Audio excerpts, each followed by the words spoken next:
যেসব কারণে দিল্লি ও ঢাকার সম্পর্ক কিছুতেই সহজ হচ্ছে না। মাত্র মাস তিনেক আগেও যে দ্বিপাক্ষিক সম্পর্ককে দুদেশের নেতামন্ত্রী কর্মকর্তারা অহরহ সোনালী অধ্যায় বলে বর্ণনা করতেন, সেই ঢাকা ও দিল্লির পারস্পরিক কূটনীতিতে এই মুহূর্তে একটা চরম অস্বস্তিকর শীতলতার পর্ব চলছে বললেও আসলে বোধহয় কমই বলা হয়। বাংলাদেশের নতুন অন্তর্বর্তী সরকারের প্রধান উপদেষ্টা হিসেবে মোহাম্মদ ইউনূস দায়িত্ব নেওয়ার পর ১০০ দিন অতিক্রান্ত, কিন্তু ভারতের প্রধানমন্ত্রী নরেন্দ্র মোদীর সঙ্গে আজ পর্যন্ত তার মুখোমুখি দেখাই হয়ে ওঠেনি। সেপ্টেম্বরে নিউ ইয়র্কে জাতিসংঘের নিরাপত্তা পরিষদের অধিবেশনে অবকাশে এরকম একটা বৈঠক আয়োজনের জন্য বাংলাদেশ অনুরোধও জানিয়েছিল, কিন্তু ভারত তা এড়িয়ে গেছে।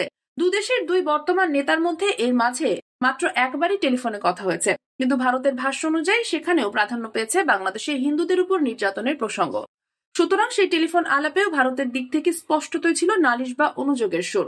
গত ৮ আগস্ট যেদিন মোহাম্মদ ইউনূস প্রধান উপদেষ্টা হিসেবে শপথ নেন, সেদিনও এক্স হ্যান্ডেলে তার প্রতি বার্তায় প্রধানমন্ত্রী নরেন্দ্র মোদী শুভেচ্ছা জানালেও দায়িত্ব গ্রহণের জন্য অভিনন্দন জানাননি। কোনো পর্যবেক্ষক এটাও মনে করিয়ে দিচ্ছেন, বস্তুত নিউ ইয়র্কে ভারতের পররাষ্ট্রমন্ত্রী জয়শঙ্কর ও বাংলাদেশের পররাষ্ট্র উপদেষ্টা তৌহিদ হোসেনের মধ্যে একটি সংক্ষিপ্ত বৈঠক ছাড়া দুদেশের মধ্যে শীর্ষ পর্যায়ে এখনো কোনো ইন্টারঅ্যাকশন হয়নি। ভারতের হয়ে বাংলাদেশ সরকারের সঙ্গে যাবতীয় আদান প্রদান করছেন ঢাকায় নিযুক্ত রাষ্ট্রদূত প্রণয় কুমার ভার্মা, যা কূটনৈতিক সম্পর্ক স্কেল ডাউন করারই ইঙ্গিত।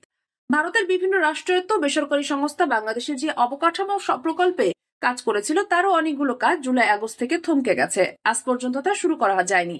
আদানি পাওয়ার সহ বিভিন্ন ভারতীয় সংস্থা বকেয়া অর্থ না পেয়ে বাংলাদেশে বিদ্যুৎ সরবরাহ কমিয়ে দিয়েছে।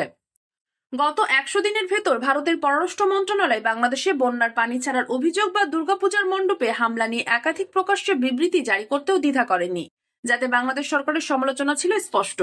এ ধরনের জিনিস কিন্তু বিগত ১৬-১৭ বছরে কখনোই দেখা যায়নি, যা থেকে পরিষ্কার বাংলাদেশের নতুন অন্তর্বর্তী সরকারের সঙ্গে একটা ওয়ার্কিং রিলেশনশিপ বা কেজো সম্পর্ক গড়ে তুলতেও দিল্লি রীতিমতো দ্বিধান্বিত।